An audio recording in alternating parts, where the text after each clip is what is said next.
मनगटाचं जोर लावून दाटला जरी अंधार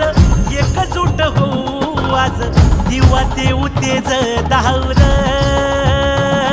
तू आभाळ आभाळ